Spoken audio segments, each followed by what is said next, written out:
Okay, this is English 101, Week 6, Part 5. All right, let's keep going with this and see what we can see.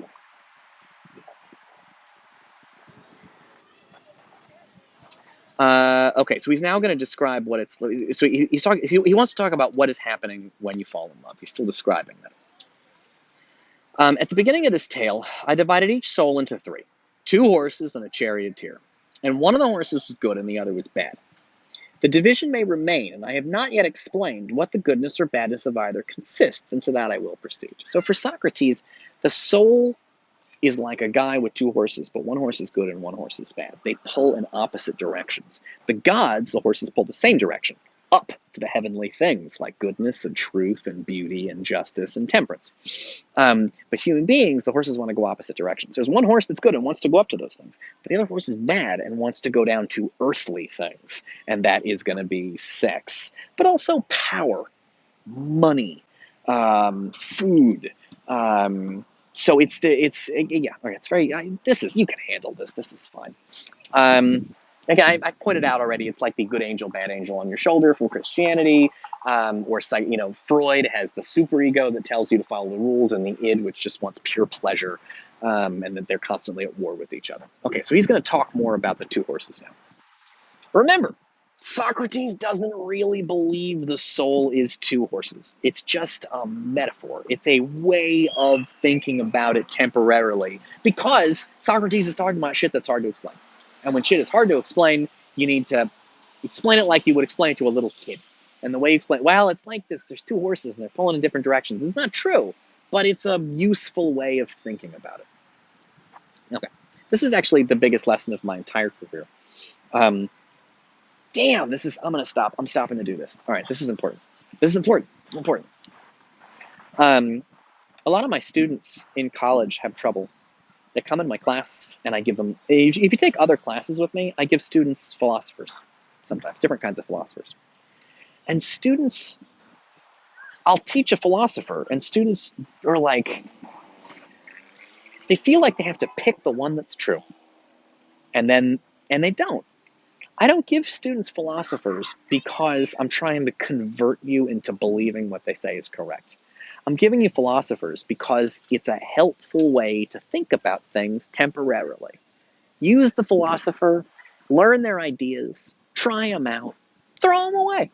Get a different philosopher. Try those ideas out for a little while. Then throw them away if you don't like them. Or bring them back later. You're like, this guy's useless. This guy's a fucking idiot. And then you're in a situation and you're like, boy, I remember that philosopher Professor Clark taught me. I'm going to look at that again and see if that will help me understand this. Like, that is what you're doing. And a lot of my students, they're used to being taught, here are things that are true, here are things that are false. And that is not what I do in my classes. And a lot of your college courses, and students just get so confused because they don't understand what the teacher wants them to do, because they're used to thinking about reading things to figure out whether the things are true or false. What we're doing in this class, and in a lot of my classes, and in a lot of your college classes, is we're not reading things because they're true or false. We're reading them because they're interesting, and they give you something to think about. And it's not about true or false. It's about, are they useful? Do they help you for a little bit? Do they help you in this? Do these ideas help you in this situation? Do these ideas help you in this situation? If they don't help over here, don't do them. Forget about it. Get something else. So they're ways of thinking. Think of them like when you have philosophers and you're reading them in school, your classes. Don't think about your classes like religions you're supposed to convert to because they are the way and the truth and the light. Think of your classes like tools in a toolbox. Every college course you take gives you tools for your toolbox. Do you want to use those tools? Up to you. When do you want to use them? Up to you. If you're going to eat salad, I recommend using a fork and not a spoon. If you only know how to use a spoon, you're never going to be able to eat salad. And if you never read philosophy, you're going to have trouble thinking about ethics.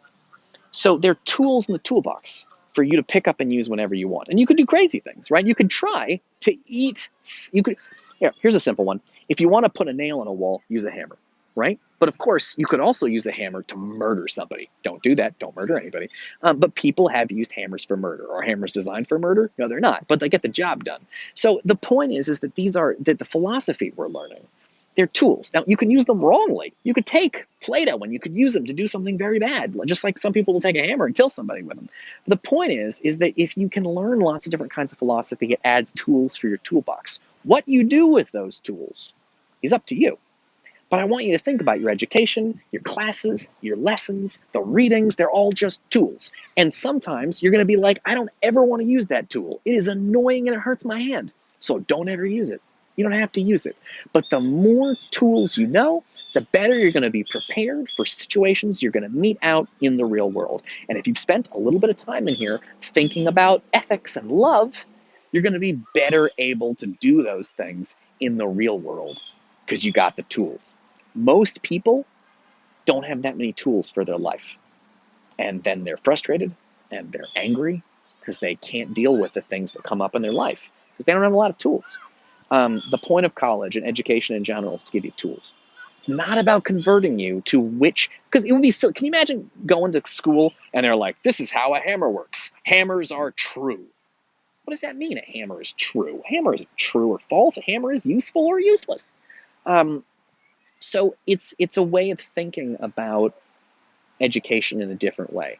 Because some students will come into class and they feel like they have to figure out what's true from what's false. But it would be crazy to figure out if a hammer is true or false. Yeah, okay. So so the same thing. Nothing Socrates is saying is true. Your soul, I don't even know if the soul exists.